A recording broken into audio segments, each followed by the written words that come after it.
बे बड'लेण्ड इंखं टेलिभिजन दिनै जों बड'लेण्ड इंखं टेलिभिजननि लाइव स्टुडिअ'आव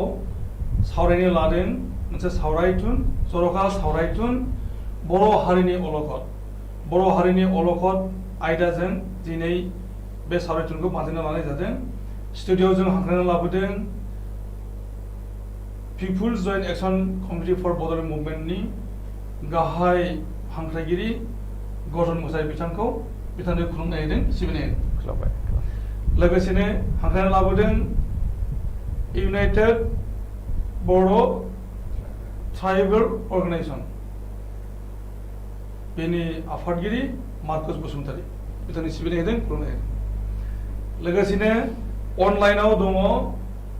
अल आसाम ट्राइबेल संघनि नेहाथारि गाहाय आदित्य खाख्लारि नोंथाङा लाइनाव दङ? आচ্ছা आदित्य खाख्लारि बिथाङा लाइनाव दङ। बिथाङा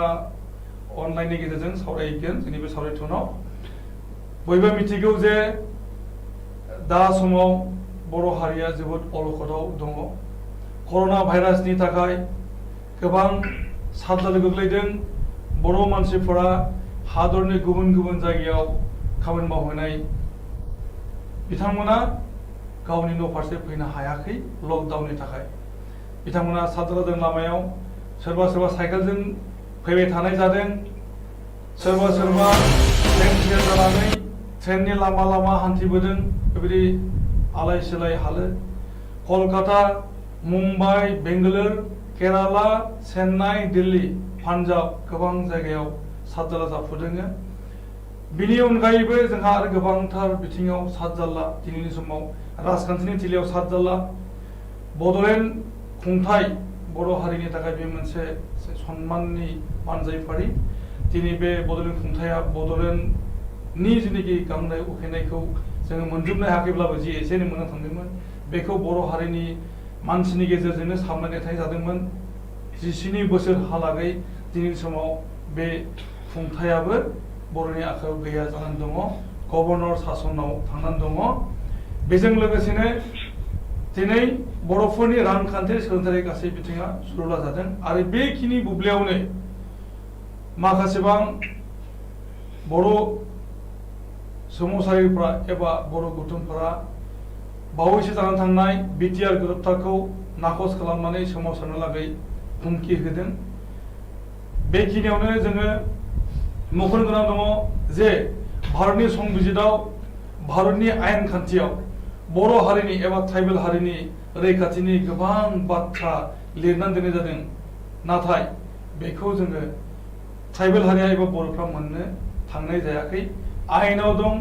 आदालताव केस होनायनि गेजेरजों देरहायो, नाथाय मावफुंनाय जाया। बेबायदि हालोदाव जों बर'फ्रा दङ। दिनै जों सावरायनि बर'फोरा बायदि बिथिङाव साबजाला जानायनिफ्राय जों माबोरैहाय मुक्ति मोननो हायो, जों बोरै उदां जानो हायो। जोङो सावरायनि गिबियावनो जोङो टेलिफनिक कनभारसेसननि गेजेरजों आदित्य खाख्लारिया जोंजों अनलाइनाव दङ। जों बिथांजोंनो सावरायनि जे दा समाव अल आसाम ट्राइबेल संघआ बर' हारिनि एबा ट्राइबेल हारिनि मुक्तिनि थाखाय मा बानजायफोर आखायाव लादों। आदित्य खाख्लारि जों गिबियावनो बड'लेण्ड इंखं टेलिभिजनसिम आंनि साबायखर जासिहरबाय। औ नोंथांनो जोङो गोबां खेब जोङो सम होनो हानाय नङा, अब्लाबो जों नाजानि बेसेबां नोंथांनो सम होनो हायो। नोंथाङा नांगौखिनिफोरखौल' थाबैनो बुंनो नाजानोसै आङो। दे अल आसाम ट्राइबेल संघआ जादों गासै ट्राइबेल माहारिनि मोनसे जथुम्मा, मोनसे कमन प्लेटफर्म, ससिय' कालचारेल आरो पलिटिकेल बडि। आरो ट्राइबेल संघआ जोनोम जानायनि साननिफ्रायनो दिनैनिसिम ट्राइबेल माहारिनि गांनाय उखैनायनि थाखाय नांबोबाय थादों। आरो बिसेसकै कन्स्टिटिउसनेल राइट्सफोरखौ एस्टाब्लिश खालामनो थाखाय जों नांबोगासिनो। आरो रिसेन्टलि जोंहा जोंनि सायाव जा खैफोद फैदों जे आसामनि मोनद' हारि गुजरात, बंसि, आहम, मरान, मटक, आदिबासि, सुथियाफोरखौ ट्राइबेल स्टेटास होनो गभर्नमेन्टआ नाजागासिनो, थांखि लागासिनो। जों खिन्थु 94 निफ्राय कन्टिनिउवासलि जों फाइट खालामबोगासिनो। बै गभर्नमेन्टनि थांखिनि एगेन्स्टआव आरो दासिमबो जोङो होबथानो हादों होननानै जों सानो आरो थांनाय समाव जोङो गुबुन गुबुन ट्राइबेल स्टुडेन्ट अर्गानाइजेसनफोरखौ जों खौसे खालामनानै बे गभर्नमेन्टनि एन्टि ट्राइबेल माने मुभखौ जोङो होबथानो हाबोदों नाथाय दाबो प्रेजेन्ट गभर्नमेन्टआ बेफोरबायदि मुभ लागासिनो आरो स्पेसियेलि बिथांमोना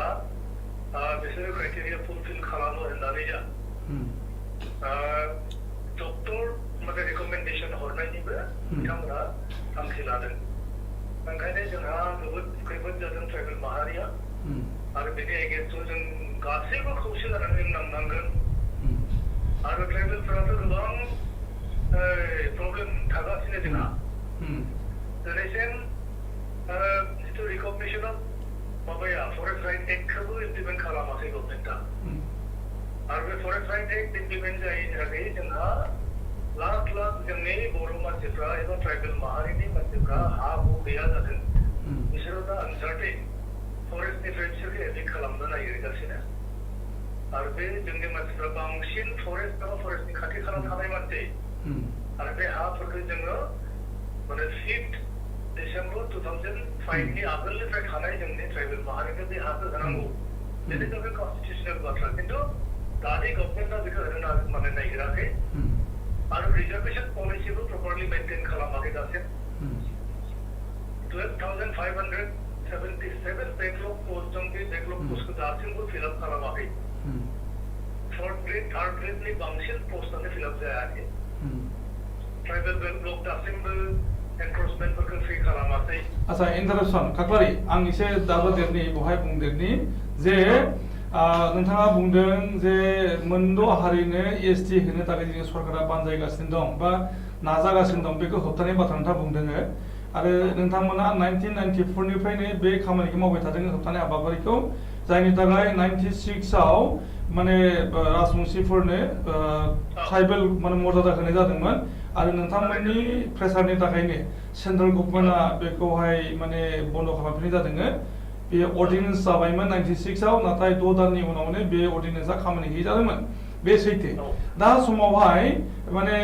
बिथांमोनखौ एसटिपि मर्यादा होनो नागिरनाय जायाखै होनना बुंनाय जादों जेरैहाय 1996 आव एसटिपि थारमाने बर'फ्रा जेनाखि सुबिदा मोनबाय थादों एबा ट्राइबेल एसटिपिफ्रा मोनबाय थादों बेयावनो होनाय जादोंमोन नाथाय दा समाव एसटिअ थारमाने शेड्युल ट्राइब आदार्स ओरैबायदि मर्यादा होनो नागिरदों बिथांमोननो दा बेबायदि होयोब्ला नोंथांमोना मा खहा दं बा बर'फ्रा मा जाला दं जोंथ' अपोज खालामगासिनो जों भेहेमेन्टलि अपोज खालामो बे आनइकुइभकेल अपोजिशन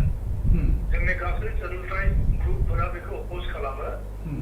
आदार्स होनब्लाबो जों बेखौ एक्सेप्ट खालामो बे आसामाव जा अल इन्डियायाव जा कुनु केटेगराइज खालामनो हाया ट्राइबेला ट्राइबेलखा बिसोरखौ गासै जुदि शेड्युल ट्राइब स्टेटास मोनो अल इन्डिया लेभेलाव जोंनि मानसिफ्रा गोबां खहा जागोन जोंनि मानसिफ्रा आइएएस जा आइआरएस जा आइपिएस जा मोनफ्रोमबो माबायाव जा बे अल इन्डिया कम्पिटिटिभ एक्जामिनेसनफोराव बिथांमोनजों कम्पिट खालामनो हानाय जागोन ओंखायनो जों बेखौ अपोज खालामखायो आदार्स जा माने निउ जा मुथते जोङो माने नो फार्दार इनक्लुजन अफ एनि community after 70 years of independence माने जों डिमान्ड खालामो नो फार्दार इनक्लुजन अफ एनि community in the list of schedule tribe जों बेखौ बुंबोबाय थादों आरो जों नांबोबाय थादों आरो नांगासिनो नांगोन आरो आङो आर'जगाबो गासै ट्राइबेल माहारिखौ जे गासैबो खौसे जानानै थागोन सम जायोब्ला गासैबो राजा लामायाव ओंखारबोनांगोन आरो दा नोंथांमोना मोनसे बाथ्रा बुंदोंमोन दि बे बर'फोरनि दानि जिथु प्रेजेन्ट पलिटिकेल सिचुएसन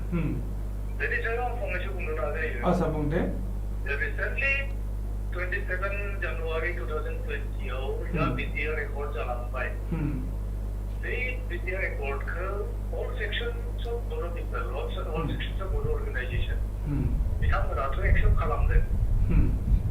एक्सेप्ट खालामनायनि उनाव दिनै मा जाबाय कन्स्टिटिउसनेल एसे क्राइसिस फैदों बिटिसिआव बिटिएसनि रुल दंमोन रुलनि समावनो बिथांमोना टेनियर जोबबायमोन टेनियर जोबनायनि उनाव बिथांमोनखौ एक्सटेनसन खालामासै आरो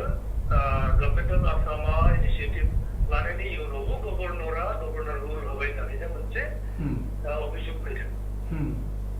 आरो बे अभियोगनि सोमोन्दै दा गुवाहाटी हाइकर्टआव केस मोनसे सोलिगासिनो आन्दार साबजुडाइज केस आरो आन्दार साबजुडाइज केसनि सोमोन्दै जोंलाय इन्डिभिजुवेल भिउथ' जों होनो हाया आरो बे वेदार इट इज कन्स्टिटिउसनेल अर आनकन्स्टिटिउसनेल गभर्नर रुला बे डिसाइड खालामगोन कर्टआ आरो अब्लानिसिम जोङो नेनांगोन आरो मा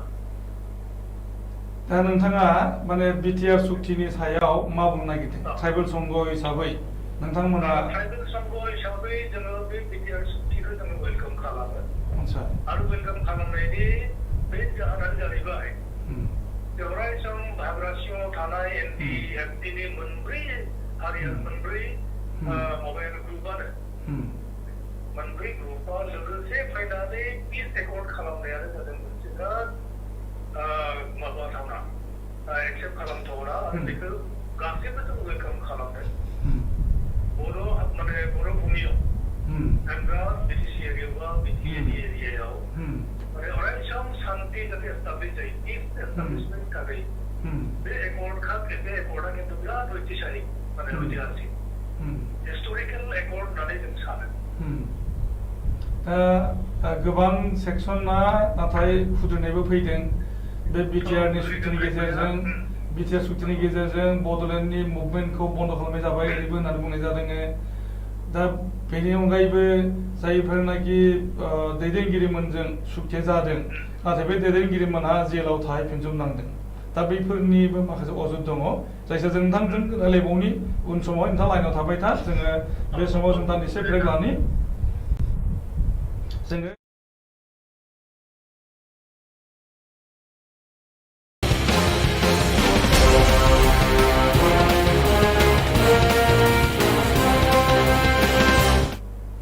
फैफिनदों जोङो दा सावरायनि बर'फोरनि ट्राइबेलफोरनि हानि मोनथायनि सायाव जोंहा माबोरैहाय फारि फारि गासै बिथिङाव जोङो जोंनि मोनथायखौ जों खोमानो लागै हमदों मार्कस बसुमतारी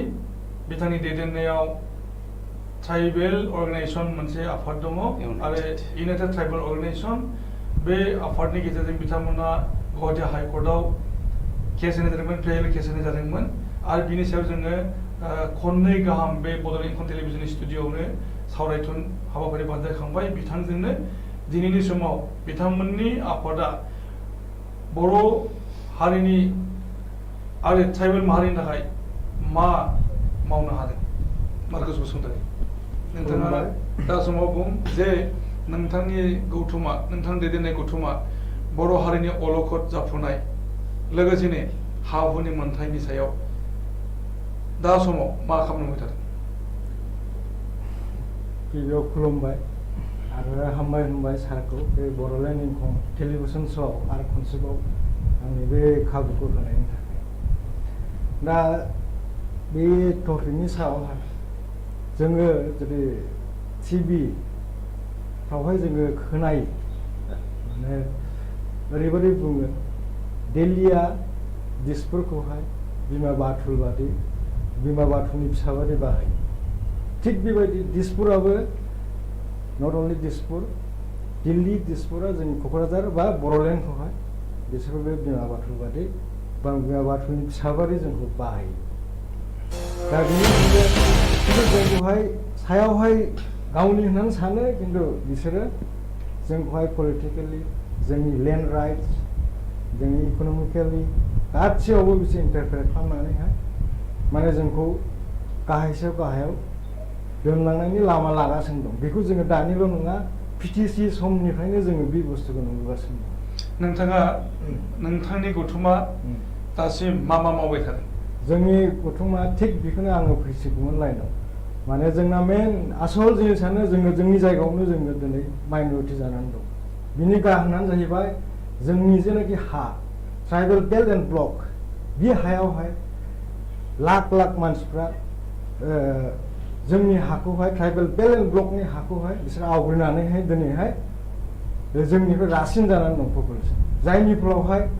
बेबायदिनो गुबुन हारिनि मानसिफ्रा मा बुङो डिभाइड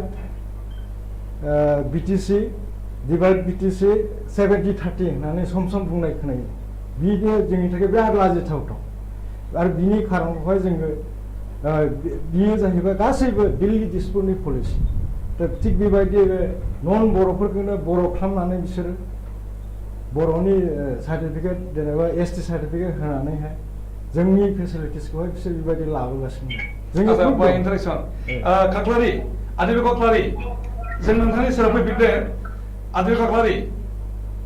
जों नोंथांनि सेराव फैफिनदों जे मार्कुस बसुमतारी इउनाइटेड ट्राइबेल अर्गानाइजेसननि आफादगिरि बिथाङा अजद होदों जे गुबुन हारिनि बर' नङै बा ट्राइबेल नङै मानसिफोरनोनो एसटि सार्टिफिकेट होनायनि गेजेरजों बिसोरनो माने एसटि माने प्लेननि मर्यादा मोननाय खालामनानै होनानै जोंनि बर'फोरनि बा ट्राइबेलफोरनि जाल्ला खालामदों होनना बुंनाय जादों नोंथाङा मा बुङो? ट्राइबेल संघआ एक्चुअली सोल अथरिटी नङा ट्राइबेल संघआ सिम्पली आइडेंटिफाइंग अथरिटी सोल अथरिटीया जाहैबाय गभर्नमेंट आरो गभर्नमेंटनि रिप्रेजेन्टेटिभ हिसाबै डिसिआसो सार्टिफिकेट इस्यु खालामो आच्छा जों सिम्पली रिकमेन्ड खालामो आच्छा बे सर'नियाफोरासो सार्टिफिकेट मोनदों औ बेखौ गोदोनिफ्रायनो गभर्नमेन्ट अफ आसामा सर'नियाफोरनो सार्टिफिकेट होबाय थादों आच्छा आरो बिथांमोनाबो सरकारि साबकास्टआव सार्टिफिकेट मोनो आच्छा आरो बे क'क्राझारनि दानि एमपि नबसरियानि आगोलावबो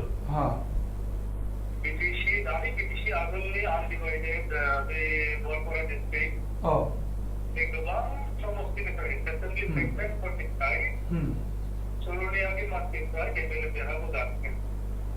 जेरै बर'मा सापागुरि रिजार्भ कन्स्टिटुवेन्सिनिफ्रायनो आगोलनिफ्रायनो बिथांमोना सर'निया हिसाबै सार्टिफिकेट लाना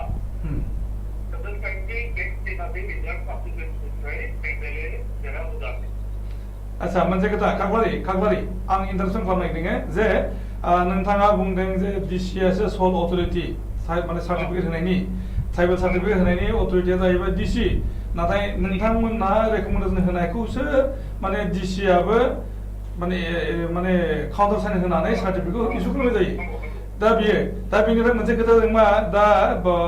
नबसरनियानि खोथाखौ जों लाबोनो नागिरदों उदाहरन हिसाबै जे नबसरनिया बिथाङाथ' आलफामोन हिरा सरनिया मुङै दा बिथाङा माने बर' कसारि आइडेन्टिफाइ लानानै ट्राइबेल संघनिफ्राय रेकमेन्डेसन लानाय जादोंमोन तामुलपुर जिल्ला ट्राइबेल संघनिफ्राय बेनिफ्राय बेखौ तामुलपुरनि एसडिअआ माने काउन्टार साइन खालामनाय जादों आरो बेबायदिनो बेयो ट्राइबेल सार्टिफिकेट मोननो हादों ट्राइबेल हिसाबै बिथाङा सिनायथिखौ मोनदों दा बे बेलायावहाय नोंथाङा बुंदों जे डिसिआ सोल अथरिटी बाट डिसिआ हारसिं मावा माने ट्राइबेल संघआ रेकमेन्ड खालामाबा नोंथाङा मा बुंनो नागिरो? थारमाने जोंनि माने ट्राइबेल संघनो गभर्नमेन्टआ खायफा गाइडलाइन होदों खायफा स्ट्राक्चार जों बै स्ट्राक्चारफोरखौ गाइडलाइनफोरखौ जों फल' खालामनानै बेखौ रिकमेन्ड खालामनांगौफोरखौ रिकमेन्ड खालामनो नाङा बेनिफ्राय लानानै जोङो गासै डकुमेन्ट भेरिफाइ खालामनायनि उनाव नबसरनियानो रिकमेन्ड खालामनाय जादोंमोन नाथाय नबसरनिया जुदि एसटि नङा बर'नि नङा बेखौ कर्टआवबो चेलेन्ज खालामजायो खालामदों कर्टआवबो चेलेन्ज खालामदों कर्टआव जायफोरा चेलेन्ज खालामदों बिथांमोना खिन्थु प्रुभ खालामनो हानांगोन जे बे बर' हारिनि नंगौना नङा बर' कसारि साबकास्ट नंगौना नङा आरो नबसरनिया जे एसटि नङा बेखौ प्रुभ खालामनायनि खामानिया जायफोरा एलिगेसन लाबोदों बिथांमोननिसिम आच्छा मोनसे खोथा जाहैबाय रेहाय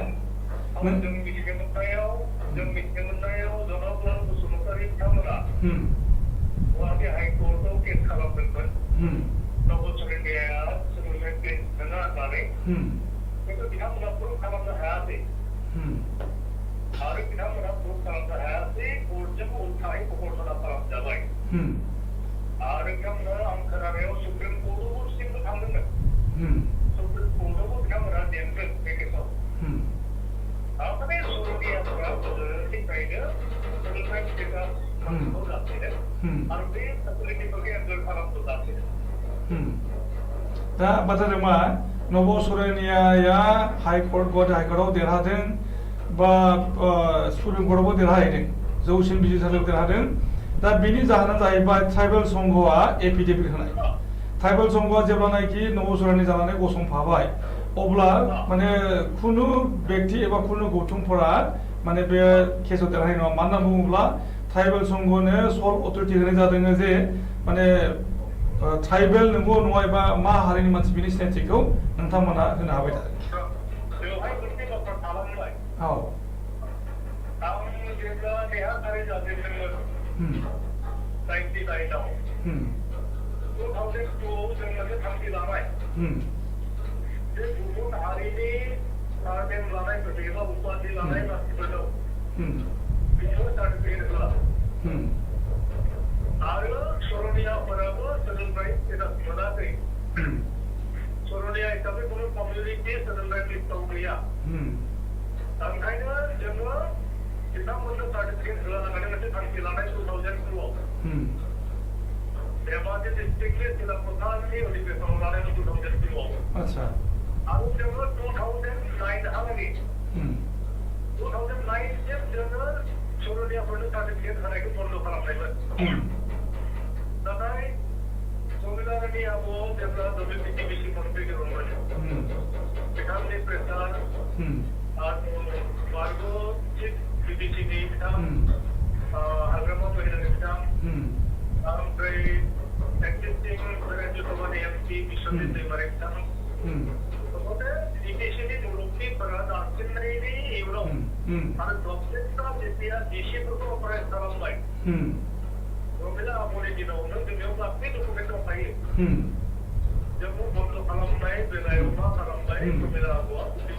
डिपार्टमेन्टनिफ्राय गासै डिसिफोरनो इन्सट्राक्सन हरबाय टु इस्यु सोलोंथाइ certificate to the people belonging to Sarania Kachari आरो बेवहाय जोंनि जेबो रिकमेन्डेसन नांगौ जायाखै ट्राइबेल संघखौ न'वेल खालामनानै बिटि एसडिअफोरनो अर्डार हरनायसै आच्छा आरो बेनिफ्रायसो 2009नि उनाव सरनियाफोरा सार्टिफिकेट मोनफिननो मोनदों बेनि आगोलाव खिन्थु 2002निफ्राय जों up to 2009 जोङो टटेल स्टप खालामना दोनदों माने 7 years 7 बोसोर बे बाथ्राफोरखौ जोंनि गोबां मानसिफ्रा मिथिमोना जोंनियाव नाथाय गासै ब्लेक एन्ड व्हाइट गासै प्रुफ दंखायो आच्छा दा संघखौनो अबजार्भ खालामनानै गासै केसिफोरखौसो सार्टिफिकेट इस्यु खालामनो थाखाय अर्डार हरनाय आच्छा खाख्लारि मोनसे इन्टारेक्सन बे जाहैबाय नोंथाङा बुंबाय जे माने ट्राइबेल संघखौ नहेर खालामनानै डिसिफ्रा डाइरेक्टलि माने एसटि सार्टिफिकेट इस्यु खालामनो हानायनि मोन्थायखौ माने होनाय जादोंमोन बेदि बुंनाय नोंथाङा जेरावनाखि ट्राइबेल संघआ 2002निफ्राय 2009सिम 7 years माने सरनियाफोरखौ ट्राइबेल नङा होननानै डिफाइभ खालामनो हानाय जादोंमोन दा बिनि उनावहाय नोंथांमोना नाथाय 2011आव जिनाखि नबसरनियानो एसटि सार्टिफिकेटखौ इस्यु खालामबाय बेयावथ' ट्राइबेल संघनिफ्रायनो रेकमेन्डेसन दङ आरो बर' कसारि होननानै नोंथांमोना बेवहाय आइडेन्टिफाइ खालामदों दङ बेवहाय गभर्नमेन्टआ बिनि इयुनावनो 2009नि इयुनावनो ट्राइबेल संघखौबो एसे इन्सट्राक्सन होबाय जे नोंथांमोना सरनियाफोरनो सार्टिफिकेट होनांगौ आरो बिसोरो सोलोंथाइ बिथांनि रिकगनाइज कसारि थाबथा गतिके नोंथांमोना रिकमेन्ड खालामजागोन होननानै ना नोंथांमोना बर' कसारि हिसाबै बियो रेकमेन्ड खालामदों बर' कसारि हिसाबै खालामनायाथ' एसे गोरोन्थि जाबाय बेखौ नोंथांमोना माने एफिडेभिटआव बुङाखै गोरोन्थि जानायखौथ' बुंना लायाखै नोंथांमोना तामुलपुर डिस्ट्रिक्ट ट्राइबेल संघनिफ्राय रिकमेन्डेसन होनायाव सातथा बर' कसारि हिसाबै हरबाय खिन्थु आगोलनि सरनियाफोरा मोनबाय थानाया सातथा कसारि हिसाबै मोनदोंमोन बर' कसारि हिसाबै मोनाखैमोन आरो जेब्ला ट्राइबेल संघनिफ्राय गासै सार्टिफिकेट इस्यु जायो रिकमेन्ड जायो रिकमेन्डेसननि इयुनाव जोङो एफिडेभिटआव ट्राइबेल संघनि सापर्टआवनो जों एफिडेभिट होनाय जादों दा थारमाने नबसरनियानि सापर्टआव जादों नोंथांमोननि एफिडेभिट होनाया ओरैहाय जादों जे जिहेतु नोंथांमोनहा माने ट्राइबेल संघनि जिनोखि पेडआव लिरना होबाय जे नबसरनियाया माने बर' कसारिनि मानसि दा नोंथाङा दासो बुंबाय जे बे गोरोन्थि जादोंमोन होननानै बर' कसारि होननानै बुंनाया गोरोन्थि जादोंमोन होनबाय नोंथाङा नाथाय नोंथांमोना जिहेतु बुं दे एन्जुर खालामबोबाय थादों दा बिथाङादे बर' कसारि होनदोंना बेखौ प्रुभ खालामनाया जनकलाल बसुमतारी बिथांनि खामानि ना नोंथांनिबो खामानि दङ नोंथांनिबो खामानि मानो होनना बुङोब्ला नोंथाङा इसु खालामनो सार्टिफिकेटखौ नोंथाङा दा बावैसो बुंबाय जे बेयो एसे गोरोन्थि जाबाय माने बर' कसारि होननानै बुंनाया जितु बिथाङा बर' कसारि नङा कसारि होननांगौमोन आरो बर' कसारि होनफ्रांबाय नङा होमबा बर' कसारि होननाया दाथ' इस्यु जाबाय नालाय डिसिआ काउन्टार साइन होबाय आरो बेनाव अथेन्टिक डकुमेन्ट जाहैबाय ना दाबो नोंथांमोनखौ ज' खालामनो हायो जे बर' कसारि नङा बिथाङा सर'निया कसारि बुंनो हायो नोंथांमोना दाबो बुंनो हायो माने नोंथांमोना माने भुल स्वीकार खालामनो हायो दाबो जे बिथांनो बर' कसारि होननानै सार्टिफिकेट होनाया एसे गोरोन्थि जादों बिथाङा सर'निया कसारिसो नोंथांमोना बे खोथाखौ दाबो क्लियारेसन होनो हायो नोंथां आल्टिमेटलि सेडुल ट्राइबानो थाथ' whether he belongs to Bodo' Kachary or कसारि बिथांमोना खिन्थु एसटि हिसाबै रिकगनाइज कमिउनिटि आरो बिथांमोननि गासैबो आगोलनिफ्रायनो सार्टिफिकेट मोनबोगासिनो एमएलए जाबोगासिनो जेरैहाय बिरेंदास बर' बिदिनो मेधि मेधिनि मोहन चौधुरी बिथांमोना माने ट्राइबेल स्टेटास मोनबोबाय थाखादों आगोलनिफ्रायनो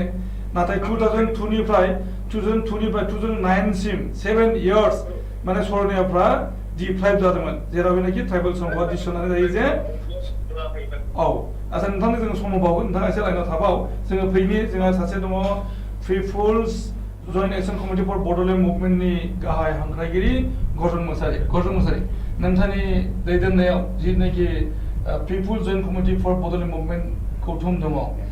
बे गौतमनि बिथिंनिफ्राय बर' हारिनि दानि अलखद समाव मा खामानि मावबाय थानो जादों गिबियावनो people's joint action committee for Bodoland मुभमेन्टनि जानानै बड'लेण्ड इंखं टेलिभिजननि नायगिरि बिथांमोननिसिम बयनिसिमबो खुलुमनाय जासिदों नोंथांनिसिमबो खुलुमनाय जासिदों आरो जों लाइनाव दङ आदा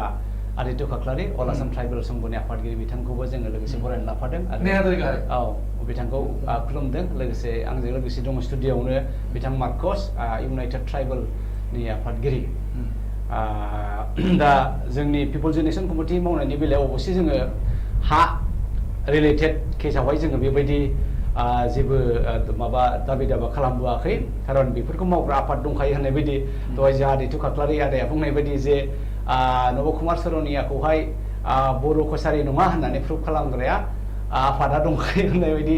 आं बेखौ एक्जेक्टलि गनायनाय नङा जिखियानो जाया मानो जोंनि मावनायनि बेलायाव आं बेखौसो बुंनो लुबैदों दहाय जोंहा बिथां मार्कसआ बे खोथाखौ बुंदों जे दिल्लीया आसामखौहाय आसामनि मानसिफ्रा दिसपुरनि मानसिफ्रा दिल्लीया जे दिसपुरखौ बिमा बाथौनि नोजोरजों नायो होननाय फिलिंआ दङ थिग बेबायदिनो जोंबो बड'लेण्डनि मानसिफ्रा बड'लेण्ड हालामनि गासै रायजो राजाफ्रानो दिसपुरखौहाय जोंखौ बिमा बाथौनि नोजोरजों नायो होननानै फिलिं खालामनायखौ नंद्राया आं होननो थाङाखै बिथां बुंनायखौ आं सापर्ट खालामदों बाथ्राया दा नैबेसो जोङो जेखि मावा जेखि साना मानो हा हुनि केसा स्टेट साबजेक्ट दानो नुबाय नोङो एसटि नङैखौबो एसटि खालामो जोङो कर्ट कासारियाव केस होब्लाबो हाइ कर्ट पिआइएल होबाबो सुप्रिम कर्टआव थांलायलायबाबो बोरैबा पलिटिकेल इनफ्लुयेन्सआवहाय बिथांमोना देरहायै फैबाय थादों दा बेवहाय जोङो नुदोंदि एन्टायार माने मोनसे एसामिस कमिउनिटिया गोदो गोदायनिफ्रायनो दिनैसिमबो बर'फोरखौ माब्रैहाय सासन नीति नि आन्दारावहाय मोनसेनाव मोनसे राहाजों गादबनानै दोनबाय थानो हागोन बिसोरखौ सासन खालामबाय थानो हागोन बे नोजोरखौ बिसोरबो दिनैबो गावसिनि खर'निफ्राय गावसिनि बिखानिफ्राय नागारखायाखै जेखियानो बुङा मानो गोदै गोदै बाथ्राजों खिन्थु बे जिनिसखौ जोङो टाइम एन्ड एगेन फेल जाबोबाय थादों आरो दिनैबो बे रोखा जादों दा दहाय नोंथाङा गिबिथारावनो बे बाथ्राखौ बुंदों जे बर'नि अलखद बे सेसनखौ लानानै बिथाङा जोंखौ सावरायदों दा बेहाय गोबां जोंनि सानसुमैफ्रा बुंगोन बेनि गेजेराव फंनैसो बुंनो सानो पिपुल्स जइन्ट एक्शन कमिटिनि जानानै दा बे अलखदनि बेलायाव जेब्ला बुङो गमामायैनो जोङो अलखदाव दङ दा हा हुनि अलखदा आं जेरै होनखादों जे जोङो जेसेबांखि नाजाया मानो जे हा हुनि बेफारा स्टेट साबजेक्टखायनो स्टेट गभर्नमेन्टआ जेरै गोसो एरै बेखौ खालामनो हायो फरेस्ट एक्टआ जोङो जेब्ला प्रमद बर' बिथांनि दैदेननायावनो जइन्ट मुभमेन्ट टिमा जोङो प्राइम मिनिस्टार बिथाङा बे समाव माबा हम मिनिस्टार आगुनि हम मिनिस्टारा राजनाथ सिं बिथांजों जोङो जेब्ला लोगो लायो आरो बे दाबि दाबानि गेजेराव आलादा रायजोखौ बिनायनि गेजेराव जेब्लानाखि जोंहा प्रमद बर' बिथाङा बेखौनो गिबि फेज हिसाबै एजेन्डा हिसाबै बे हा हुनि बेलाखौ बुङो जे फरेस्ट डिलार्स एक्टखौहाय इमप्लिमेन्ट खालामनांगौ होननानै बुङो अब्ला जोंहा आसामनि जायफ्रा थांदों अफिसारफ्रा थांदों होनबाय जे प्रमद बिथां बे केसखौथ' नोङो दिसपुराव फैनानै खालामनो हायोमोन ना अब्ला राजनाथ सिंह होनदों गावनि गिदिर गिदिर गारांनि रावजों बेखौ नों अभी भी ये सब नहीं किया क्या अब्ला जोंहा आसामनि रिप्रेजेन्टेटिभफ्रा होनबाय नोंथाङा गाबोन समफोरनो फैदो गाबोन समफोरनो खालामनो हानोसै दिनै आदित्य खाख्लारि आदा बिथाङा बुंबाय जे बेखौबो दिनै इमप्लिमेन्ट खालामाखै दा आं people's election committee for Bodoland मुभमेन्टनि जानानै बेखौसो गोरलैयै बुंनो सानदों जे जोङो जेसेबांखि नाजाया मानो जोङो बेखौहाय एभाइल खालामनो हानाय नङा जेब्लासिमनाखि जोङो आलादा रायजो आलादा खुंथायखौ जोङो सोरजिनो हाया अब्लासिम जोङो हा हुनि समयसाखौ जोङो फोजोबनो हानाय नङा बेखायनो जोंनि प्राइम इम्पर्टेन्ट जोंनि बयबो रायजो राजानि नाजानाया बेनो जाथारनांगोन जे जोङो आलादा रायजो बड'लेण्डखौ दिनै नङा गाबोनसिम जों आदाय खालामनानै लाथारनांगोन बेखायनो आं खावलायनोसो सानदों पिपल जयेन्ट एक्सन कमिटिनि जानानै जे इलेक्सन जोबबानो नोंथांमोना जों ओंखारफानांगोन जे जोङो आलादा रायजोनि डिमान्डखौ जोङो होफिननोसै फ्रेश मध्यमजोंहाय आरो डक्टर बिथाङा बुंदों जे अल आसाम ट्राइबेल संघआ बिटिआर सुक्तिखौ वेलकाम खालामदों बिटिआर सुक्तिखौ वेल खालामनायावहाय आंबो दङमोन जोंबो ज' ज' दिल्लीयाव थांदोंमोन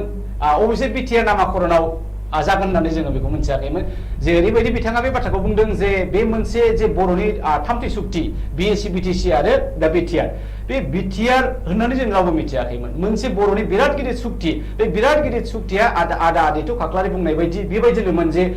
एनडिपिफ्रा दिनैहाय गुबुन रायजोआव थांनानै जे सभारेन बिग्राफ्रा दिनै गिलु बालु अस्त्रजों दावहा नांनानै जोंनि हाजार हाजार लाइमोनफ्रा थैनो गोनां जादों बेबायदिनो गोबां बिसिफ्रा बिमा हारिया बिसाय गैजायै जादों बिसाफ्रा बिफा गैजायै जादों दा बेफोरबायदि सेन्टिमेन्टखौ नायनानै आरो जोंनि जोहोलाव लाइमोनफ्रा जे सैमा अमाफोर बायदि जिब जुनारफोर बायदि हाग्रा बंग्रा गावथार जानानै जुनारफोर बायदि खानानै लाबोजादों दा बेफोर गासैखौबो नायनानै जेब्लानाखि बे सुक्तिया एनडिपिखौ लानानै जे जागोन एनडिपिनि मोनब्रै फेक्सनखौ जोङो लाबोजोबनो हादों जोंनि बे सुक्तियावथ' जों बेखौनो लादोंमोन बे एनडिपिनि सुक्ति it is not the accord or agreement of people's joint action committee and it is not the accord of all बड' स्टुडेन्ट इउनियन जों बे मोननै टिमखौ लाखायाखैमोन एक्सन कमिटिनिफ्राय आरो जोङो बे बिटिआर होननानै जों बेखौ मिथियाखै एनडिपिनि बे जोबथा सुक्ति बर'नि थामथि सुक्तिया ओरैबायदि मोनसे दारुन सुक्ति जागोन होननानैसो जों आसा खालामदोंमोन नाथाय थाङै थुङै जेब्ला जोंनि बिनि जे नुजाथिनाय जे बिटिआरनि जे मोनसे रोखोमनि जे एकर्ड बर'नि गोबां गोबां मैखोम आन्दलनकारि सनितपुर धेमाजि गहपुर बिश्वनाथफ्रा जेब्ला हाबफैयाखिसै अब्ला थारैनो आङो बे बिटिआर एकर्डखौ आं गनायनो हायाखै नोंथां हाबफागोन होनदों सनितपुर बिश्वनाथ बेखौबो हाबफागोन होनदों मानो होनना बुङोब्ला वान मेन कमिसन दानायनि बाथ्रामोन 3 मासनि गेजेराव अलरेडि 3 मासा बारलांबाय मानो होनना बुङोब्ला दा कभिड-19नि थाखाय मोनसे लकडाउन सिचुएसन बहायथ' जोङो बे वान मेन कमिसन बोरै लुबैनो हानो सल्युसना फैगोन मोनसे समाव नोंथाङाबो दिनै समाव बुंनायदों जे बे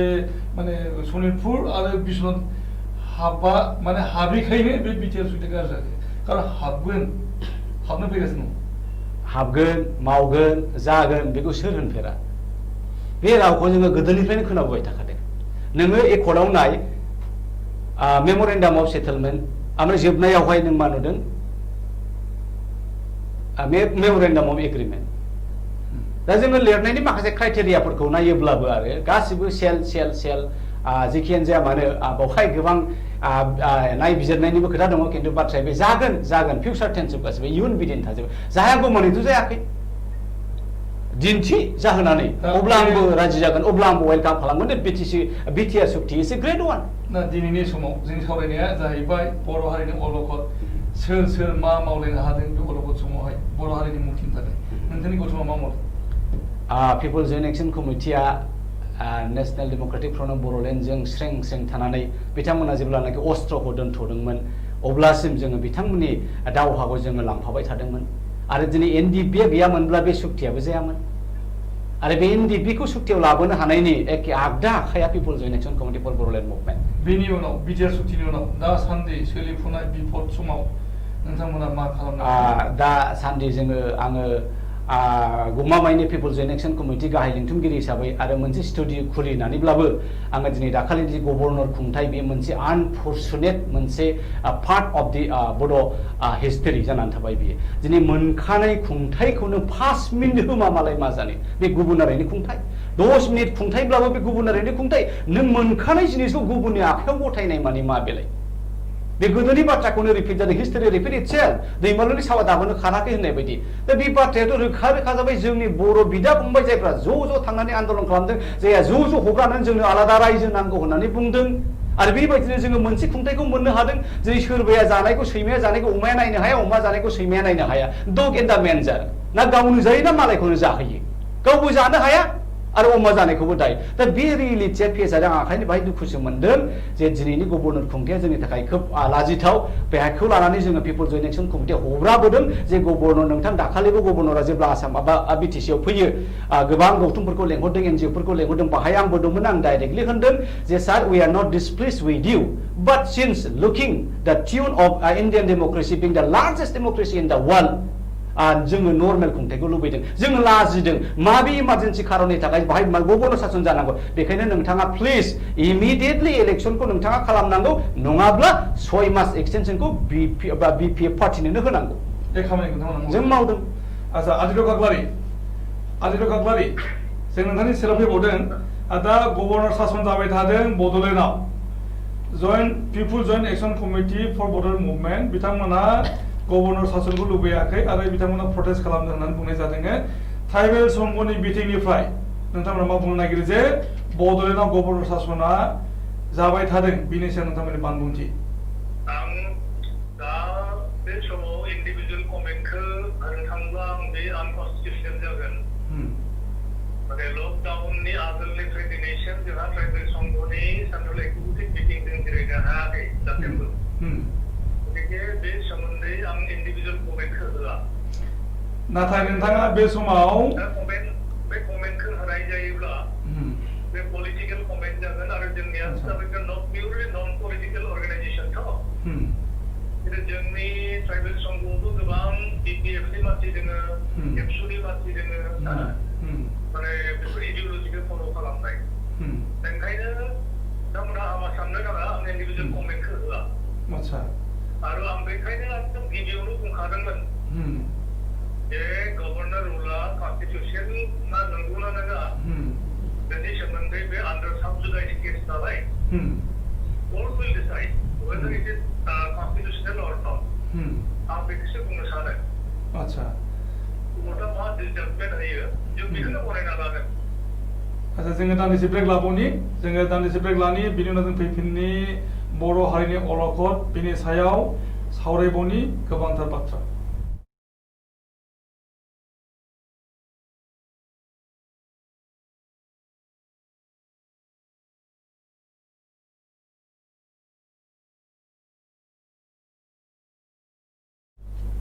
फैफिनदों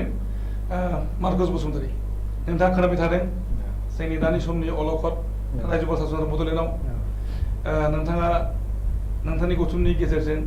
बे अलखदनिफ्राय मुक्ति मोननायनि मा हाबा मावदों जोङो एक्चुअलि बियोथ' एकदम आनकनस्टिट्युसनेलखा मानो होनब्ला जोङो बिदि गभर्नमेन्टनि जेनाखि गभर्नरनि जे गभर्नर रुल होदों बेखौ जों कन्डेम खालामो मानो होनब्ला बेवहाय जेनाखि रुलिं गभर्नमेन्ट दंमोन बिटिसिआव बिसोरहा जेबो भुल गैया मानो होनब्ला इलेक्सन डिक्लेयार जाखाखायमोन ओमफ्राय जासिगौमोनबो कर्ड अफ कन्डाक्टबो दाबो सोलिगासिनो दं दा बेखौहाय मानि थाखाय बे इलेक्शनखौहाय केन्सेल जादों बे जाहैबाय जोंना कर'ना भाइरासनि थाखाय बे कर'ना भाइरासनि थाखाय जेरावनाखि बुहुमानो दिनैहाय एकदम गोदाव सोराव जानानै दं जेरावबो लकडाउन बे बिटिसि इलेक्शनाथ' मोनसे फिसा मोनसे समस्या ना बेवहाय मोनसे इन्टारेक्सन दङ जे नोंथाङा माने बुंबानो जानाय नङा जे आनकनस्टिट्युसनेल होनना बुंबानो जानाय नङा आनकनस्टिट्युसनेल कनस्टिट्युसनेल बेखौ आंबो बुङा नाथाय मोनसे उदाहरन होनो नागिरदों जे बड'लेण्डआ आसामनि सिङाव दङ 6 शिड्युल एरेन्जमेन्ट बड'लेण्डनि खुंथायखौ रायजो प्रशासन खालामनाय जाबाय थिग बिब्दिनो त्रिपुरानि सिङाव मोनसे ट्राइबेल माने अट'नमास काउन्सिल दङ ADC all tribal Tripura autonomous district council बे काउन्सिलनि बिसायख'थिखौ खुंनो हायैनि थाखाय त्रिपुरायावबो बै सिक्सटिल एरेन्जमेन्ट काउन्सिलखौ दा गभर्नर सासन खालामनाय जादों दा आसामनि थाखाय आनकनस्टिटिउसनेल खिन्थु त्रिपुरानि थाखाय कनस्टिटिउसनेल बे बाथ्राया फैनाय नङा बे नोंथांनि बाथ्राया बेवहाय खाथिनि नङा कनस्टिटिउसनेल आनकनस्टिटिउसनेल बाथ्राखौबो बुंजानाय नङा मानोना बुङोब्ला बे खैफोदा बड'लेण्डआवल' नङा बे गभर्नर सासन जानाया त्रिपुरायावबो जाफुगासिनो दङ फैगौ 6 दाननि थाखाय बियो दा गभर्नर सासन जानानै दङ त्रिपुरायाव थानाय ट्राइबेल अट'नमास काउन्सिला माने बियो दा बिटिसि जेनेबा बे माबा बिटिसिनि इलेक्सना मोनसे फिसा मोनसे बुस्थु जेनेबा इन्डिया देशखौ जों नायोबा बे मोनसे फिसा मोनसे समस्या मोनसे फिसा एरियानि इलेक्सन नोंथांनि गथ'मा मा खालामदों जोंनि गथ'मा बेनो जों कन्डेम खालामबाय बे मोनसे ओमफ्राय लोगोसे जोंहा आरो गुबुन मोनसे खामानि बेवहाय जों जातिनि जे अलखद समावहाय जेरैहाय जोंखौहाय जेरै जोंबो दहाय आं बुंखाबाय जोंखौहाय जेरैहाय दिल्लीया दिसपुरखौहाय नायो थिग बेबायदि गुवाहाटिया आसामा जोंखौहाय नायो थिग बेबायदिनो जोंहा आसामा जोंखौ मा खालामदों सिगां सिलाइजों गावदों बिनि उनावहाय जोंखौ मा खालामदों दा पलिटिकेलि मार्डार बे सोलिगासिनो दं प्लास लिरनायजोंबो बिसोरो जोंखौहाय एकदम जोंनि फिउचारखौहाय बरबाद खालामनो नागिरो थिग बे हिसाबै सारनां लेखाखौ होखाबाय दाख्लै बे जाहैबाय सन्जय हाजरिका स्ट्रेन्जार्स नो मोर होननाय मोनसे लेखा ओमफ्राय रमिला थापा दिल्ली इउनिभार्सिटिनि एकदम senior professor writer genuine writer historian ancient Indian history होननाय बे मोननै लेखायाव ओरैबायदि लिरदों बर' जाथिया गासैबो उग्रपन्थी गोजा होननानै माने बर'आनो बर' दा बड'स उग्रपन्थीनि मोनसे माबा दङ नर्थ इस्टनि उग्रपन्थी उमुक उमुक दं आल्फा दं बिदि दं नक्सालाइट दं ओमफ्राय प्लास दा बर' होननाय दं थारमाने बर'आ जाथि नंला बर'आ मा उग्रपन्थी संगठन दा जुदि बे लेखा थायोबा आरो थिग बेबायदि सन्जय हाजरिकाबो गासै बर'फ्रानो बे बिनि लेखा लिरनाया जाहैबाय गुवाहाटीनि 30 अक्ट'बर खालि बम ब्लास्ट जानाय जेनाखि मोनसे ब्लेक चेप्टार होनना बुङो बिखौ लानानै गासैबो बर'आनो जे बिखौ बमखौहाय हैदों होननानै बियो बुंदों बे लेखाखौहाय बिदि लिरदों माने बर'खौनो दुसि खालामजोबदों होननानै माने दा बड'स इउज अफ एक्सप्लसिभ वाज डेडलि होननानै बियो लिरदों बिदि सार ओमफ्राय दा बे जिनिसखौहाय जोङो जुदि ओरैनो दोनबाय थायोबा दिनै नङा गाबोन नङा 10 बोसोर नङा 20 बोसोरनि उनावहाय बे लेखा सानसे ओंखारफैगोन जितु हिस्ट्रि बै समाव जोंनि फिउचारनि जेनेरेसना मा जाहैगोन बे लेखाखौ नायनानै जोंनि बर'खौ नुनानै हमनानै गावगोन बिसोरो दिनैहाय जों बिखौहाय केस होदों केस होनानैहाय रमिला थापार बियो उइद्र खालामफिनबाय बे मोनसे जोंनि थाखाय साक्सेस होननानै बुंनांगोन नाथाय दाबो सन्जय हाजरिका बे चेलेन्जिं मुडआव दं दा बिखौहाय जुदि बे लकडाउन जायामोनबा बे दिल्लीनिफ्राय क'क्राझाराव फैसिगौमोन बै 21 तारिखआवमोन डेट ना बेना हियारिं डेटमोन नाथाय बे लकडाउना बेखौ बाजेट होदों खिन्थु बियो फैनांसिगोन बेल लानो थाखाय माने जोङो बेखौ एट्रसिटिस एक्टआवहाय होदों नन भेलेबल आच्छा जों फैफिनि नोंथांनि सेराव दा जोङो फैनि आरिर काक्लारि दङ नोंथां लाइनाव जों नोंथांनि सेराव फैफिनदों जे दा समाव बर' हारिया जोबोद अलखदाव दङ दिनैनि समाव पलिटिकेल एरेन्जमेन्ट होननानै नोंथाङा एरायनो नागिरदों जे बड'लेण्डआव रायजोफा सासन खुंनायनि बेलायाव जा बुंनांगौ गैया होननानै ट्राइबेल संघआ बुंनांगौ गैया होननानै नाथाय बेबोथ' मोनसे माने इस्यु जाबाय ट्राइबेलफोरनि माने सेफगार्डनि बाथ्रा जेरावनाखि दा बे गभर्नर सासन थाबाय थानाय समावहाय माने बे हालामाव डेभेलपमेन्टेल स्किमफोर जेबो इमप्लिमेन्ट जानाय नङा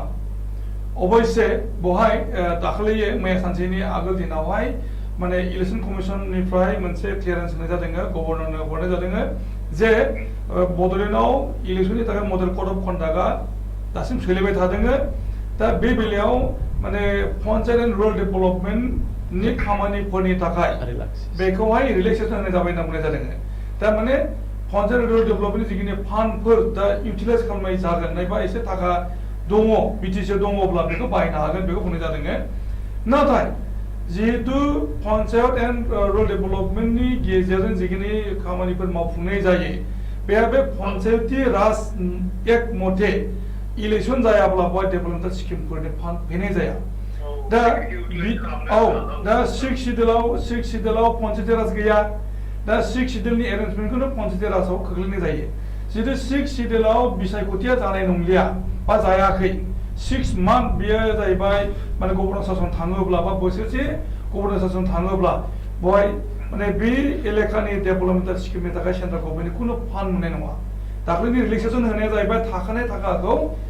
बाहायनो थाखाय नाथाय गोदान फैनायनि बाथ्रा फैनाय नङा दा फाइनान्सियेल इयारा जास्ट सुरु खालामदों एप्रिल 1 तारिखनिफ्राय दा बाथ्रा जादों मा बे गोदान स्किमफोर मोननायनिफ्राय डिप्राइभ जायोबा बड'लेण्डनि हालामा होमबा ट्राइबेलफोरनिथ' खति दङ दा नोंथाङा दिनैहाय माने बे इस्युखौ पलिटिकेल इस्यु होननानै ट्राइबेलजों एरायनो थाबा जानाय नङा दा जोङो दायो बेखौसो बुंनो थांगोन जोंनि ट्राइबेल माहारिया एबा बर' माहारिया जाहाथे डिप्राइभ जाया गासैबो इक'नमिकेल एक्टिभिटिस माने बिथांमोननि डेभेलपमेन्टनि थाखाय जाहाथे गासैबो स्किमा कभार खालामो ओंखायनो इमिडियेटलि बे नर्मेलसि फैनाय लोगो लोगो बिटिपिनि इलेक्सन जानांगौ आरो बेखौ अराय सम गभर्नर रुल खालामनायनिखौबो जोङो बेखौ सापर्ट खालामो दा इमिडियेटलि माबाफोर कमप्लिकेसन फैगोन कन्स्टिटिउसनेल माबाफोर क्राइसिस फैगोन गभर्नर रुल जागोन खिन्थु इमिडियेटलि जिहेतु बिटिसि एरियायाव बेफोरबायदि COVID-19 एफेक्टेड गैबाङा आरो सोब ग्रिन जन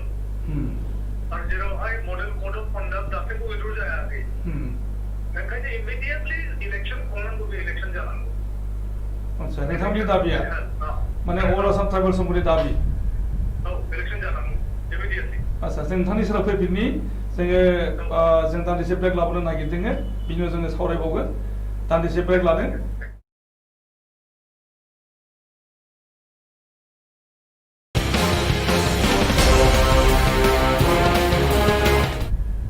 फैफिनदों दा जोङो सावरायबावनि गौतम मोसाहारि गोबां अजद फैदों जे बिटिसि हालामा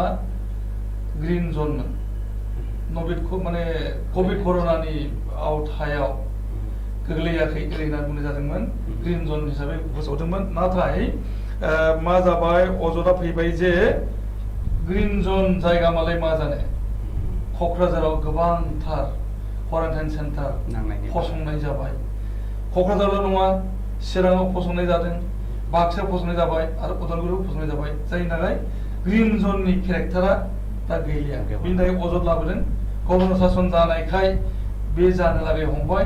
बे गभर्नर सासन जायामोनब्ला बड'लेण्ड खुंथाया जुदि फोलावजानायमोनब्ला हाग्रा महरै दैदेननाया बे खैफोदा फैनो नङा ओरै बुंनाय जादों नोंथांनि गौथुमनि बिथिंनिफ्राय बे बेलायाव मा मावनाय जादों एक्चुअली जों गिबियावनो होनबाय थाखादों बारे बारे पिपल जयेन्ट एक्शन कमिटि जानानै आं होनबाय थादों जे नायदो जे सिगांनि खुंथायाव ओरैबायदि मोनसे इन्टारेस्टिं खुंथायमोन बिथांमोनहा दा आङो पलिटिकेल सापर्टनि खोथा नङा बे जे रियेलिटि बेनोखा जे जोङो बिराद माने मडेल कड अफ कन्डाक्टआवबो जोङो खुनु भायलेसनानो जायाखै फिसा फिसौ फिथि भायलेन्स बेफोरो बा दस्रा दस्रिया थाखायो दा बेखौ लाफानानै आरो जेब्लानाखि COVID-19नि केसा फैयो लकडाउननि केसा फैयो बावहायबो सारा बिटिसियावनो जोंनि मानसिफ्रा प्रशासना डाक्टारफ्रा नार्सफ्रा फर फ्रन्ट सल्जारफ्रा जेखौ बिथोन होदों जोङो बेखौनो मानिबायदों मानिनानै थादों बे गतिके जोङो एखेबारे ग्रिन जनबो मेनटेन खालामनो हादों दा बेखायनो बे सम सम हाग्रामा बिथाङा बेखौबो होनदों खोमा हय जोंनियाव COVID-19आ फैया होननानै दा बेबायदि गाव थासान्दियाव गावनि खुंथाय सिङाव बेखौ मेनटेनबो खालामनो हादोंमोन दा बाथ्राया आं होनखादों जे गभर्नर सासन फैनाय लोगो लोगो बिसिनि डिजाइना आलदा बिसोरो माने सासन नीतिजों फैयो दा बे सासन नीतियाव बिथांमोना बेखौनो खालामबाय दिनै जोंथ' आपत्ति होदोंमोन मानो क'क्राझारखौ COVID-19 जाउन खालामदों मानो क्वारेन्टाइन सेन्टार मानिनो क'क्राझाराव जानांगौबा चिराङाव जानांगौ जाखो धुबुरियाव मानो लाङाखै दस्रा डिस्ट्रिक्टफ्राव मानो लाङाखै लांनो हायो बेनिफ्राय बैसिम 2 किल'मिटार 3 किल'मिटार 5 किल'मिटार बास जार्नियाव जे बे गासिबो जाजोबथारगोन बेबो नंखाथारा दा बे ओरैबायदि सेफ्टि साइडआवसो दोनखानांगौ सेफ्टि साइडआव दोनखानांगौ जेसे हायो एसे माने आइसोलेटेड साइडआव दोनोब्ला बे एफेक्टआ खम जागोन दा ब्रायैनो बिथांमोना नारथुमना दोनफैबाय मैया दाखालिसो खबर मोनबाय जे माखासे सेंग्राफोरखौ गावसिनि प्रशासना होनबाय ओइ नोंसिनि आपना नाम बिला लिस्टते नासिल तथापिও আমি আপনা গিয়া থইছু আরে नाम गैयिखौ नों मानो सेन्टाराव दोनखो बे नाम गैयै थैबाय बायोबा मा जानांगौमोन नोंथांनि गौथुमा बे बेलायाव मा मावदों जोंनि गौथुमा जों होनबाय थादों अजद खालामदों जे गभर्नरनि खुंथायनि जे सिस्टेम एडमिनिस्ट्रेशननि जे कन्ट्रल अभार दि बडलेण्ड बियो थोजासे नङा पाब्लिकफोरनि अप्रोच पाब्लिकफोरनि एक्सेसिबिलिटिया जेरैबायदि जायोमोन सिगाङावहाय बे जायाखै बिथांमोना रायजो राजाजोंबो मोजां नङा आरो बे पुलिस प्रशासनखौलाय बर'फ्रा गोदोनिफ्रायनो आर्मि पुलिस प्रशासनखौ गिबोखानाय आरो सिगिबोखानायखा मैया दाखालि फिसा केस बे फार्मासिया जे हाग्रामावहाय दैदेननाय माने सरकारा थायोमोनब्ला बे क्वारेन्टाइन सेन्टार जानाय नङामोन आरो बिदि खैफोद जानाय नङामोन बे क्वारेन्टाइन सेन्टारा एसेबां जानाय नङामोन आरो बेबायदि खैफोदा एसेबां जोङो मोगा मोगि जानो गोनां जानाय नङामोन मोनसे अबजेक्सन फैदों बे समावनो बे बुब्लियावनो जे राजा होननानै लाग्रा राजा फोलेरनि फिसा होननानै लाग्रा पृथ्वीराज नारायण देव मेस बिथां बुंबाय थादों जे बिटिसिआव गोबां कारापसन जादों कारापसननि थाखायनो गभर्नर शासनखौ नांगौ जादोंमोन बुंदों आरो बे अजदआ दिनैनि समाव गोबांथार खौरां बिजोंफोराव जायगा मोनदों दिनैनि समाव गोबां सावरायनाय जादों जे बिटिसि सरकार जोबहां बुब्लि माने इलेक्सन जानायनि नटिफिकेशननि आगोल एनफोर्समेन्ट अफिसारनि साख्रि होनाय जादों बेआइनि भाबै CSB सेन्ट्रेल सेलेक्सन बर्डनि खुनु रेकमेन्डेसन गैया ओरै बुंनाय जादों दा बेबायदियावहाय नोंथाङा दिनैनि समाव COVID-19खौ दहाय होबाय थानानै माने हाग्रामा महिलारिखौ नोंथाङा मोजां अबसे नङा बेबायदि नङा एक नाम्बार केसानो जे गभर्नर शासना कारापसननि थाखाय फैयाखै बे एखेबारे आनकन्स्टिटिउसनेल जागोन बियो गभर्नर शासना कारापसननि थाखाय फैयाखै कर्टनि चेलेन्ज बायदियावबो बे केसा फैयाखै जिखियानो जाया माने नोंथाङा नाय कारापसननि बाथ्रायाव बिटिसिआव बेसेबां फान्ड फैदों दिनैसिम बेनि हिसाबा बे डुप्लिकेट राजानाव दङ नामा सिगाङावहाय गासै 7.5 कौटिल'सो मोनदों बिथांमोना फार्स्टआवहाय 3 लाख आरो जेब्ला 2.5 कौटि होलांदों 7.5 कौटिल'सो बिटिसिनि पेकेज हिसाबै बावहाय जा मावदों दिनै नायदो नोङो सारा इन्डियायावनो मडेल काउन्सिल होनोबा बिटिसिआनो नोंथ' बेखौ एक्सेप्ट खालामनो हाया बिनि प्रुफआ रोखा मैया दाखालिसिम till very recent time Ladakh खिफ्रा बेसादफ्रा इउनियन टेरिटरि दाजाबफानानै ओरैबायदि अलखदाव गोलैबाय जे बिसिनि ST स्टेटासा गोमालांसै हा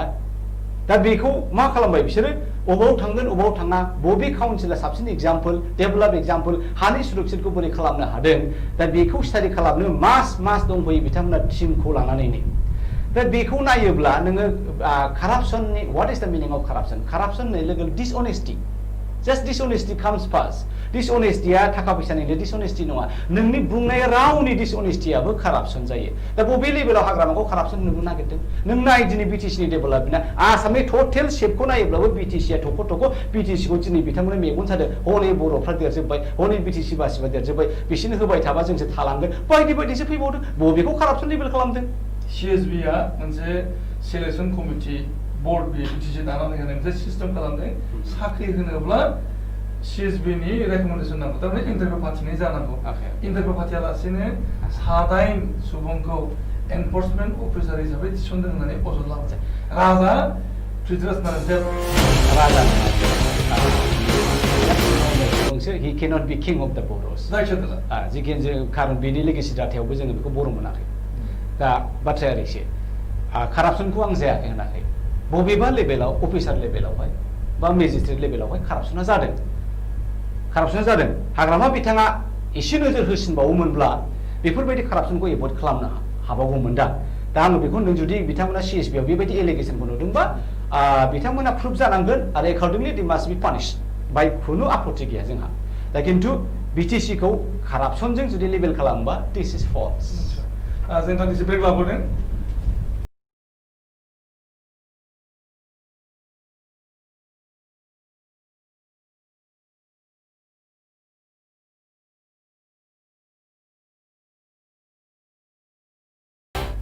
फैफिनदों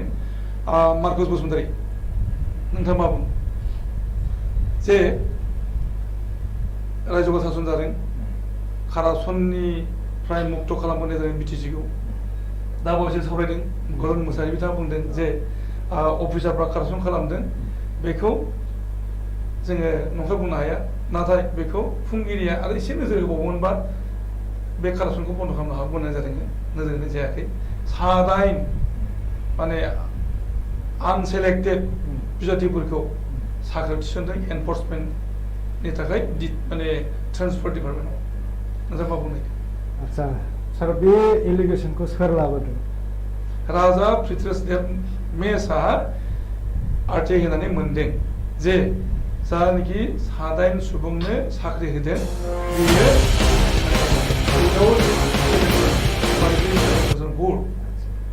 आदसा बेयो आं दिनैहाय 47 इयार्स जाबाय आङो जोनोमनिफ्राय खुब बेसे 6 मासल' जाबाय बिनि सिगां मालाबो खोनाफेराखैमोन जे बर'आवहाय जोंना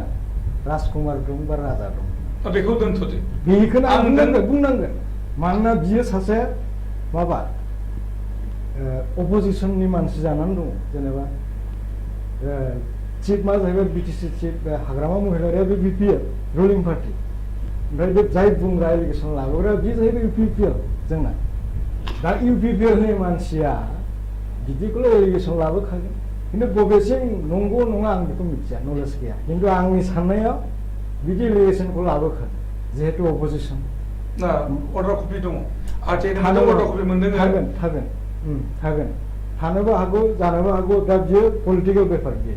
दा बेवहाय जोङो नन पलिटिकेल हिसाबै जों जेबो बेखौ कमेन्ट होआ खालि आंना सोंनाया बेल' जोंना बे जाय एलिगेसन लाबोदों बेखौहाय आं दिनैसिम मिथियामोन बे जे बर'नि राजा बर'आव जे सासे राजा दं होननानै आं 47 बोसोर जाबाय खोनाफेराखै जोंनि इस्युआ जाबाय बर'नि दा आं मा बुंनो दहायनो मा बुंनो बे जोंना मा पलिटिकेलि जोंखौहाय बिदि एके माबा गादबनानै दोननायनि मोनसे चाल खालामगासिनो बे एपइन्टमेन्टआ मानो जाखो ना ओरैनो जों मिथिनायावथ' कन्ट्रेक्चुयेल इन्टारभिउबो नाङा होननानै जों बेखौ मिथिदों बेखायनो बिथांमोना बिनि सायाव नांगौबादि थर' क्लारिफिकेसन खालामदों आरो प्रुफ खालामदों इज प्रुफ थारमाने साख्रिया माने पार्मानेन्ट साख्रि नङा कन्ट्रेक्चुयेल मा बुंनाय जायो बेहा पार्मानेन्ट जानोबो हागौ जायाबो हागौ depend on the financial capacity and दा एभेलेबिलिटि बिथांमोननि साख्रिया पार्मानेन्ट नङा नाथाय बिथांमोनखौ कन्ट्रेक्चुयेल माने होथ'नाय साख्रिसो बेयो जों दान्दिसे ब्रेक लाबोनो नागिरदों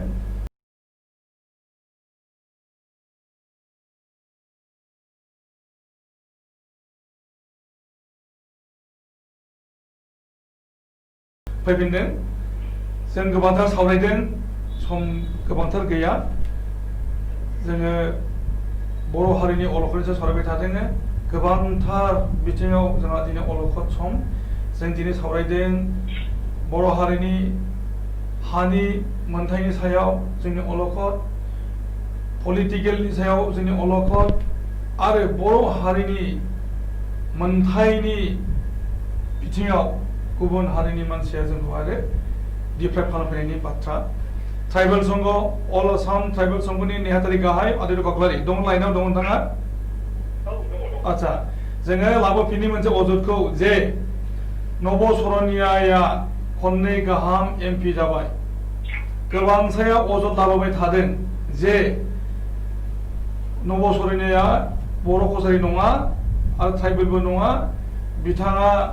बर'फोरनि मोनथायखौ डिप्राइभ खालामनो थाखाय बर' सार्टिफिकेटखौ लाफैबाय बर' हारिनि सिनायथि लाफैबाय आरो अनलि ट्राइबेल संघनि अननायाव बिथाङा बे अधिकारखौ मोनबाय होनना बुंनाय जादों बावैसोनो बिथाङा देरहाबावबाय बोसोरसेनि बारबाय बिथांनि एमपि जाफिनबावनाया बिथाङा हाइकर्टआव देरहादों जनरल बसुमतारी दैदेननायाव बड'लेण्ड जनजाति सुरक्षा मन्थ्रिनि केस होनायनि केसाव ट्राइबेल संघआ एफिडेभिट होनायनि थाखाय आरो सुप्रिम कर्टआवबो जेनदों बड'लेण्ड जनजाति सुरक्षा मन्चआ बेनि थाखायनो जे ट्राइबेल संघनि गसंफानायाव लेटेस्टलि आसामनि WPTN BC डिपार्टमेन्टनिफ्राय दाजानाय मोनसे कमिसन नायबिजिरग्रा गौथुम बेयो नटिस होदों नबसरनानै जे बिथाङा आसलते मा हारिनि मानसि मा ट्राइबेल स्टेटासनि मानसि नंगौ नङा बिथाङा प्रुफ होनांगौ होननानै बिथांनो नटिस होदों अब्ला सरकारनि बिथिंनिफ्रायनो नटिस होलायनाय जाबाय दिनैनि समाव अल आसाम ट्राइबेल संघआ सानफिननो हाया नामा जे नायबा नबसरनाया बिथाङा ट्राइबेल नंगौना नङा बिनि थाखाय एसे सानफिननाय रिभिउ खालामनायनि नोंथांमोना बेबस्था लानो हाया नामा? मोनसे बाथ्रा आं माने गोथाङाव मोनसे बाथ्रा बुंनो सानो जेरैहाय बे सावरायमेलाव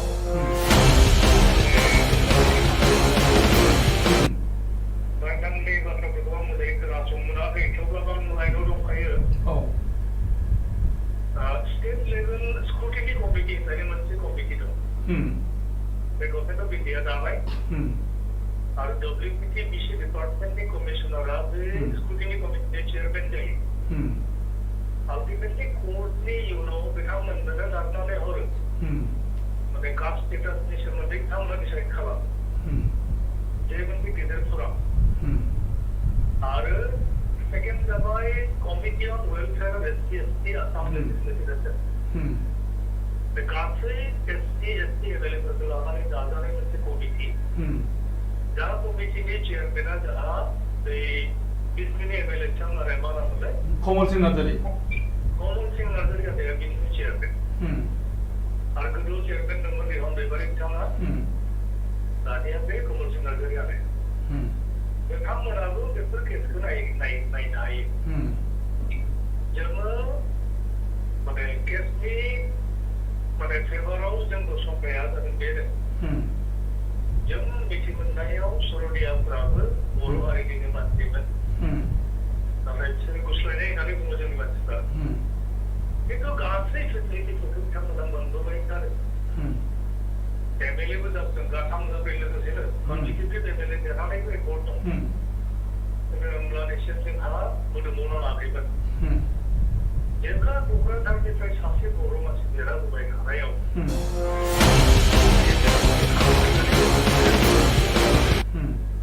होमब्लाबो जोङो संग्रिखांनो हमबाय मा घटना जालांखो बेलाय बेनो मेनलि आरो बाखि बाथ्राफोरखौ नोंथांमोनाबो मिथिखागौ आं दा बुंनो थाङोब्ला मोनसेल'सो बाथ्रा बुंनो थाङो दिनैनि नोंथांमोना जिथु साबजेक्ट लानानै खालामदों आंनि एप्रिहेन्सना बे आंनि हंका हंखय आरो मा बुङो बर'नि मा बुङो गिनाय संखिनाय गिनायाव जे बिटिएसआ जाबाय गभर्नमेन्टनि पार्टनार प्रेजेन्ट बिटिसि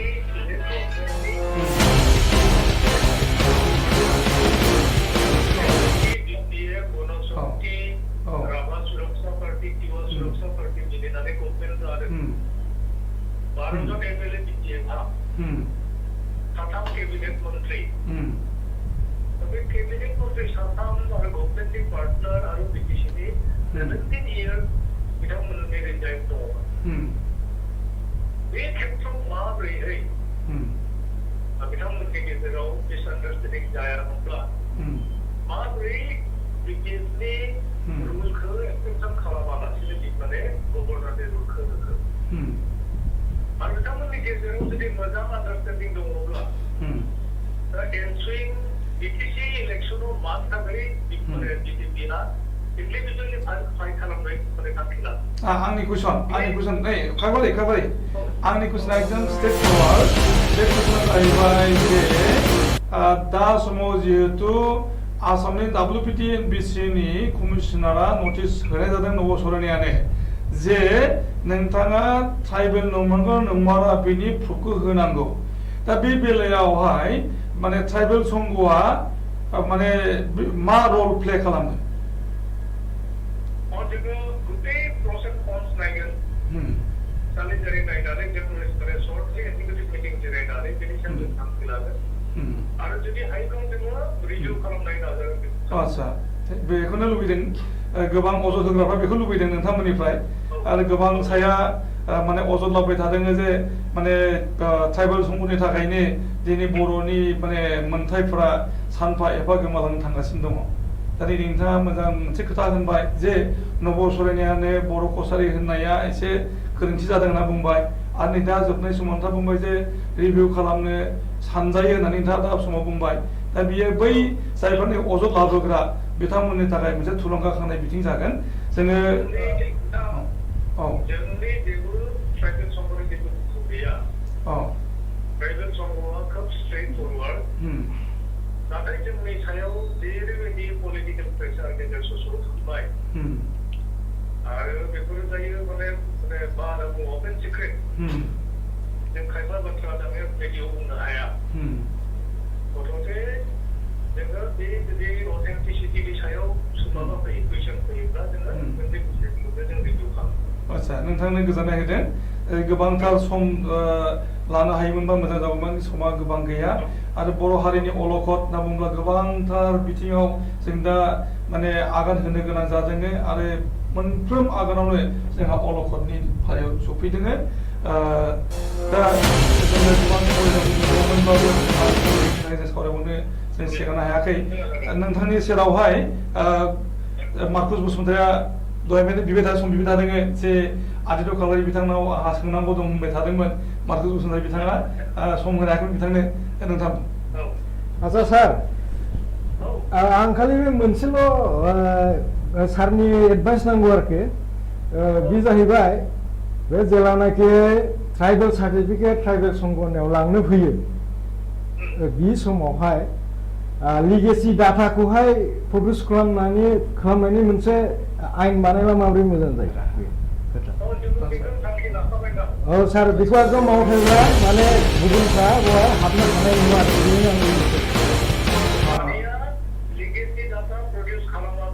औ जोंनि जिल्ला आफादफोरा रिकमेन्ड खालामो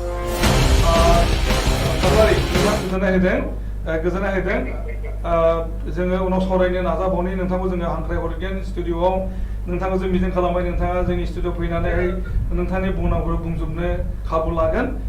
जोङो गोबांथार सावरायनांगौ दंमोनब्लाबो जों सम होनानै जायाखिसै नोंथांनो गोजोननाय होबाय आरो जों गोजोननाय होदों पिपुल्स जन एक्सन कमिटि फर बड'लेण्ड मुभमेन्टनि गाहाय रेंथनगिरि कुरसन मोसाइ नोंथांनो लोगोसेनो इउनाइटेड ट्राइबेल अर्गानाइजेसन आसामनि आफादगिरि मार्कुस बसुमतारि नोंथांनो गोजोननाय होदों आरो बयनिबो सेराव जोंनि गोजोननाय बावहरदों जे दिनैनि सावरायनायनि गेजेरजों जों दिनै मोनथिनो मोनदों जे अल आसाम ट्राइबेल संघआ नब सरायनायानो जेनाखि सार्टिफिकेट गथायनाय जादों बे गथायनायनि बिथिङाव दिनैनि समाव जेनाखि आसाम सरकारनि WBTN-BCआ नटिस जारि खालामदों नब सरायनानै जे बिथाङा ट्राइबेल नंमारगौ नंमारा बिनि सायाव बिथाङा गावनो प्रुफ दिन्थिनांगौ होननाय जादों बे बेलायावहाय ट्राइबेल संघनिफ्राय माबा मोनसे रिपर्ट बियोब्ला मोनथिनाय लुबैयोब्ला बिथांमोना रिभिउ खालामनायनि गेजेरजों बिनि बे सार्टिफिकेट होनायनि सायाव बानबुंथिनो लाफिननाय जागोन आरो गोबांथार इस्युजों सावरायनो गोनां दंबावोमोन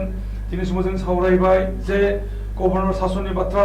गभर्नर सासन गोलैनायनि लोगो लोगो जोंहा बर'फ्रा अलखद जादों COVID-19नि दहाय होनानै गोबांथार क्वारेन्टाइन सेन्टार बसायनायनि बेलायाव पिपुल्स जन एक्सन कमिटि फर बड'लेण्ड मुभमेन्टनि लेंथनगिरि गाहाया बुंदों जे खिजानि माने हाग्रामानि दैदेननाय बिटि सरकार थानायमोनब्ला बे जानाय नङामोन आरो ग्रिन जन माने बे बड'लेण्डआ ग्रिन एबा सोमखोरै थागौमोन लोगोसेनो मोनसे बाथ्राखौ बुंनो नागिरदों जे आथिखालाव अजद लाबोफुनाय अजद जाफुनाय इस्यु बे जाहैबाय जे BTCनि बिसायख'थिनि थाखाय जेनाखि नटिफिकेसन होदोंमोन बिनि आगुआव 7 ट्रान्सपर्ट डिपार्टमेन्टआव एनफर्समेन्ट अफिसार हिसाबै माने थिसनलाइ होनाय जादों बे 7नो होनाय जादों बे 7नो थिसनलाइ होनाया कन्ट्रेक्चुएल होनाय जानाय साखरि बेखौ बुंनाय जादों बेखौ बुंनो नागिरदों गौतम मोसाइ बिथाङा आरो कन्ट्रेक्चुएल साख्रिनि थाखाय जेबो इन्टारभिउनि गोनांथि जाया बेखौ बुंनाय जादों जिहेतु बिथांमोननि साख्रिया मस्ट टेम्परारि बेखौ बुंनाय जादों दिनैनि समाव जोंहा गोबांथार सावरायनायाव दङ फैगौ रबिबाराव जोङो सावरायनि गोबां बर' हारिनि अलखदनि बाथ्रा गोबां सानै जोङो बानबुंथि बुथुमनायनि गेजेरजों जोङो आवगायलांनि हारिनि खैफोदनि लामाखौ जों माबोरैहाय जोङो सौसि जोङो आवगायलांबाय थानो हायो जोङो बेखिनियावनो जों दिनै बे सावरायनायखौ फोजोबबाय गोजोननाय खुलुमबाय